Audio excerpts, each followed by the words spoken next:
Bien, aquí seguimos. Vamos a seguir compartiendo la historia de El hijo pródigo en su contexto.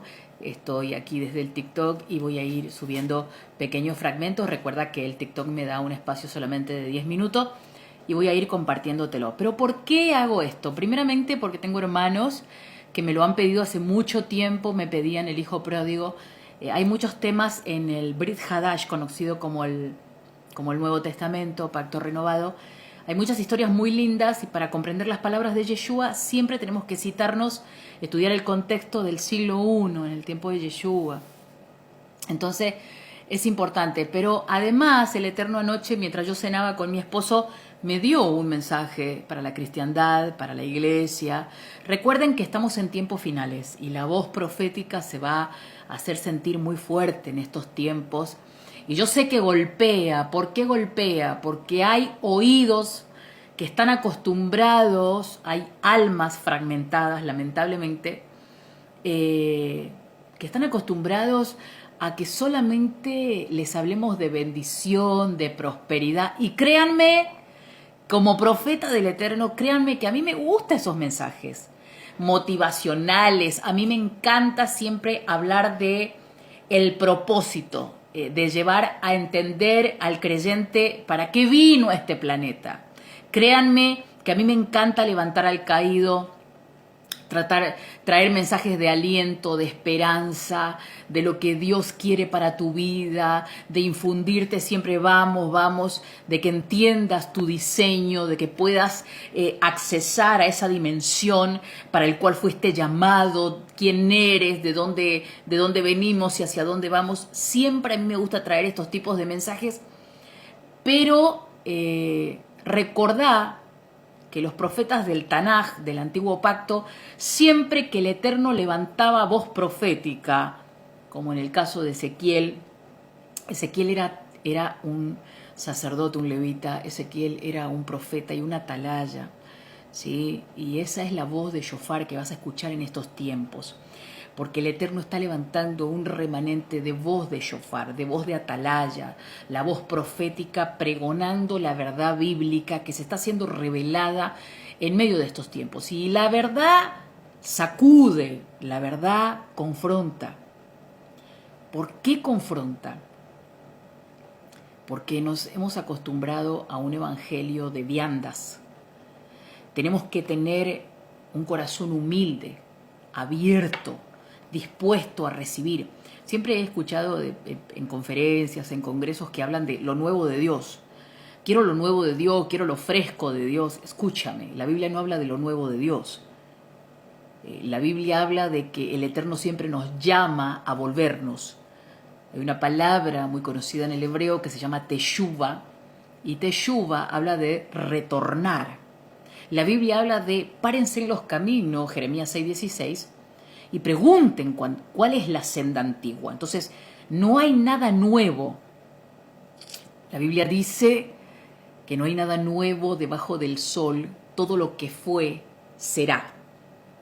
Vamos a comprender qué es lo que fue que va a volver a ser. Entonces, yo muchas veces no entiendo a predicadores que no quieren tocar el antiguo pacto, no quieren irse al principio cuando la Biblia dice que Dios anuncia el fin desde el principio. Si yo quiero comprender lo que va a pasar en los tiempos finales, tengo que ir al principio. Y la Biblia dice que no hay nada nuevo debajo del sol, que todo lo que fue va a volver a ser. Entonces, el antiguo pacto nos deja un claro reflejo de lo que pasó con el pueblo de Israel. Pero ¿qué pasa con la iglesia hoy? Ese rechazo, ese resentimiento que tienen en decir, no, nosotros somos la iglesia. Nosotros no vamos a pasar lo que pasó el pueblo de Israel.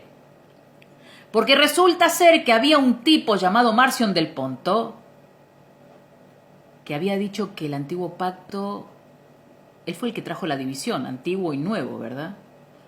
Antiguo Testamento, Nuevo Testamento, Antiguo Pacto, Nuevo Pacto, Antigua Alianza, algo así. Entonces, resulta ser que el tipo había dicho que el Dios del antiguo pacto era un Dios malo, vengativo, que mandaba a matar a todos, que no tenía compasión de nadie, y que el Dios del nuevo pacto, bueno, es un Dios que trae paz, que trajo la gracia, que trae a Yeshua, a Jesús el Cristo.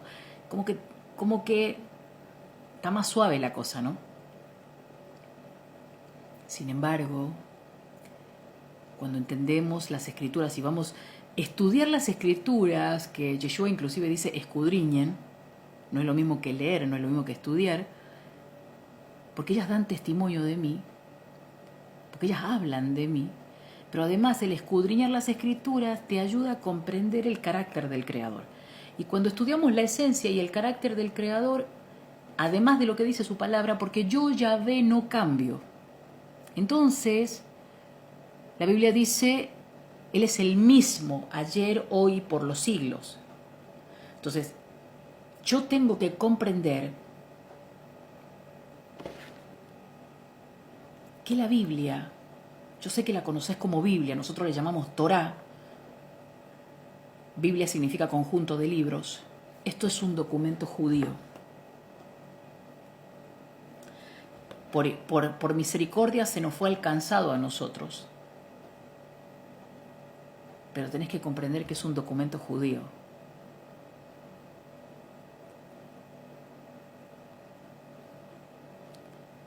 La audiencia que estaba en aquel tiempo cuando se entrega la Torá no es la audiencia de ahora.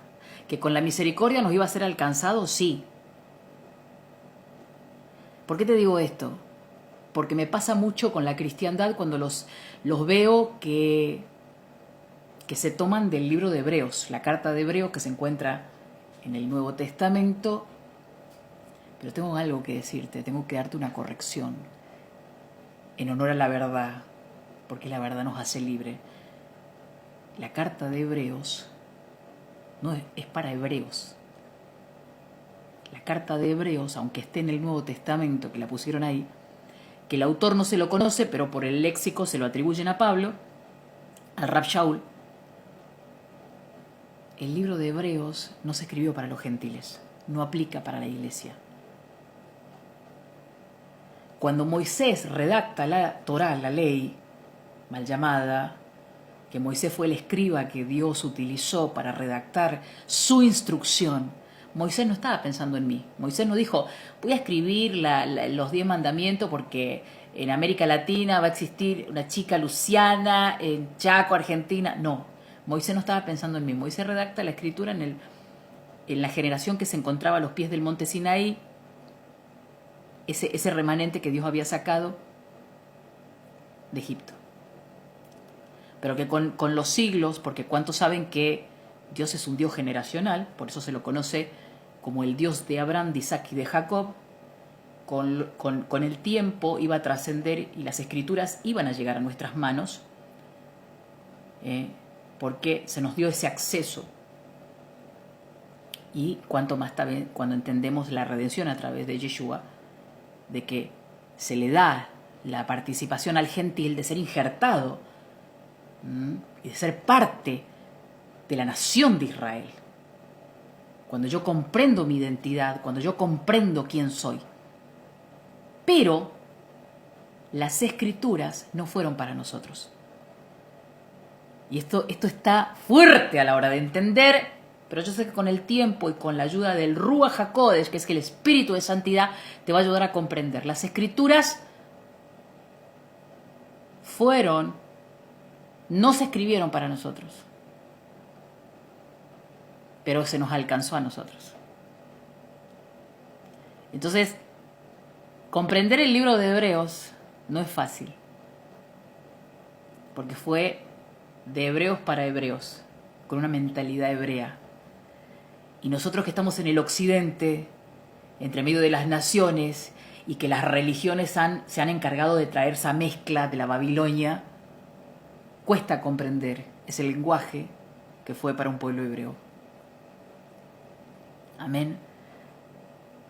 Así que te hago toda esta explicación, ya vamos a seguir con el tema de Lucas 15, pero quiero que vayas comprendiendo. Son temas bien difíciles de entender, con mucha crisis de identidad dentro de la cristiandad. ¿Sí?